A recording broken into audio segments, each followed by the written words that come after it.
Dear friends, Peter was a fisherman, impulsive, earthy, slow to understand, but quick to love.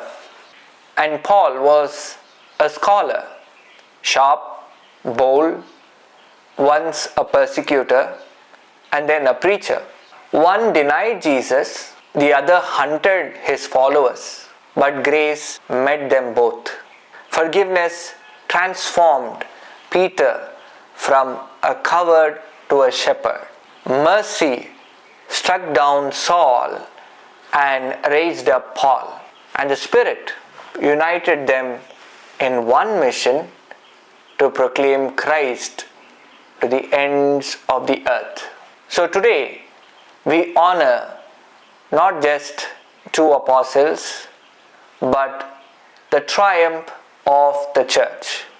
The two apostles' lives teaches us that church is not built on perfection, but on conversion, not on uniformity, but on unity in the midst of diversity, and not on comfort, but on courage in the face of trial. God uses broken people to build unshakable things. Peter stumbled. Paul was once a fanatic, but both were transformed by the risen Christ. In our age of cancel culture and perfectionism, God reminds us, your past does not disqualify you from your mission. Courage is not the absence of fear, it's faith in the fire. See, Peter was imprisoned, Paul was beaten, shipwrecked, and eventually martyred. Yet neither gave up.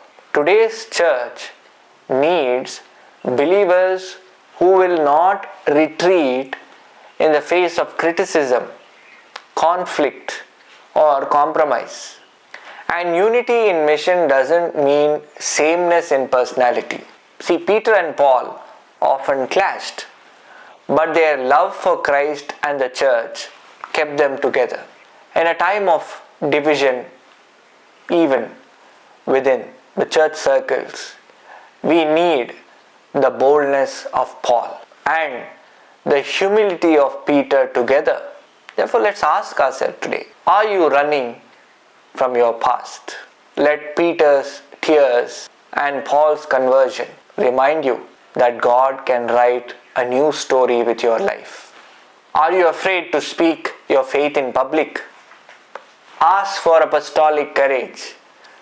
The world doesn't need more silence, it needs more witnesses. Are you at odds with others in the church? Remember Peter and Paul. Unity doesn't mean agreement on everything, but shared faith in Christ. Be open for dialogue and collaboration.